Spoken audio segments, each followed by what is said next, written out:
Go on, Skipper George. Blackpot, Coco Show.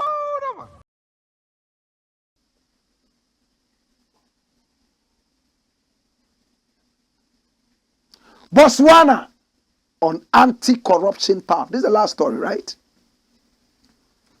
Look at Botswana. Oh, what a country. Beautiful country.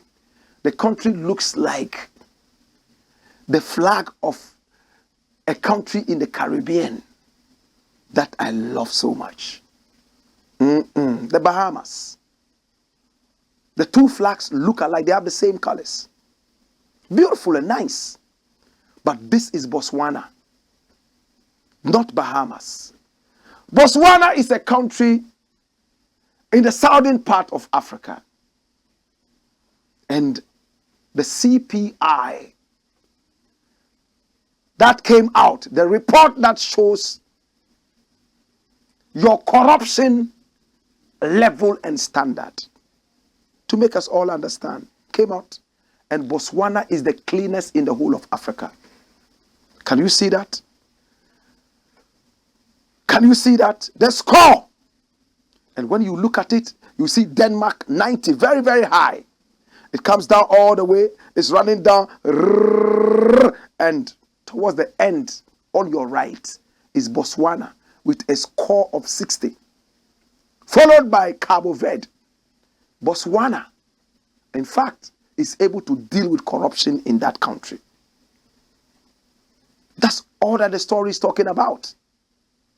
The story says it is the cleanest country.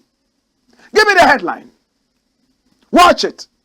Corruption Perceptions Index. Botswana is the cleanest country in Africa. And who is the president? That's the president's face you are seeing there. Mokgweetsi Masisi. That is him. Hold it there. But how did Botswana do it? Botswana, are they really on the path of anti-corruption? How did they do it? Now let's look at something interesting. Who is this president? His name is Mokgweetsi Masisi. Let's run his profile. Come here. Mokgweetsi Eric Kiabetwi Masisi, excuse my pronunciation, was born on the 21st of July in 1961. He is the 5th and current president of Botswana, serving since 2018. He served as the 8th vice president of Botswana from 12th November 2014 to April Fool's Day in 2018. He was a member. A member. Are you listening? Are you listening? He was a member of parliament in the National Assembly for the Moshupa Manyana constituency from 2009 to 2018, 9 solid years. Initially having a good relationship with former President Ian Khama Seretse. You all remember Khama, you all remember Khama Seretse, history students, right? So this is from the lineage of Seretse Khama. That's the former president. Now the story continues. Watch this. This was the president, and the present president was the vice president at that time. They had a good relationship, but all of a sudden they clashed. The two later clashed over a ban on elephant hunting. And Khama has since accused Masisi of having stifled dissent.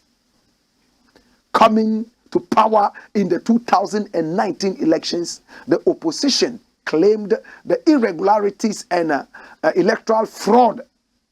In fact, claimed irregularities and electoral fraud. However, an observation mission from the African Union reported that the elections were conducted transparently and met international standards. What are his political opinions? And this is where I want us to open our ears. Are they really fighting corruption? Or they are doing money laundering in that country? Let's watch. Masisi has been accused by some of having authoritarian views and contributing to undermining democracy in Botswana.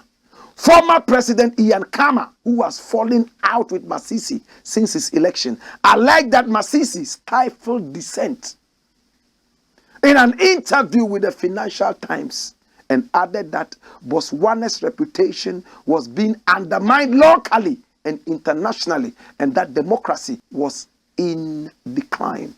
Masisi is in support of elephant hunting. This is important in Botswana, and believes that allowing some ivory trading would allow more funding for conservation. It means kill more to protect more. He says, go for the ivory. When we kill more elephants for their ivory, we can protect more elephants. What a man. In 2019, he presented stools made from elephant feet, the feet of elephants, to the national leaders of Namibia, Zambia, and Zimbabwe, a move that received some criticism from international media outlets. Masisi reversed the ban on elephant hunting put in place by his predecessor and removed Botswana's shoot to kill anti-poaching policy. Dash it away. You see those tools?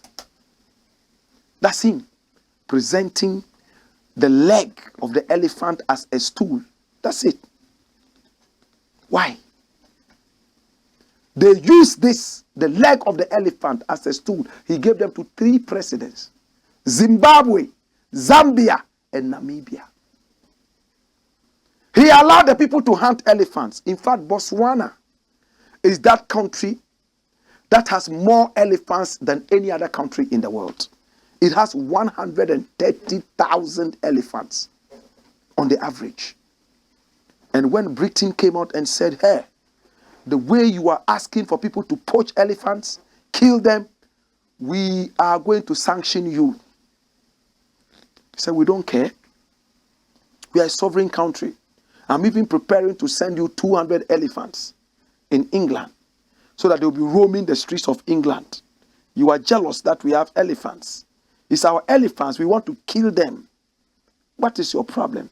This is the president who is seen as fighting to keep the country not corrupt.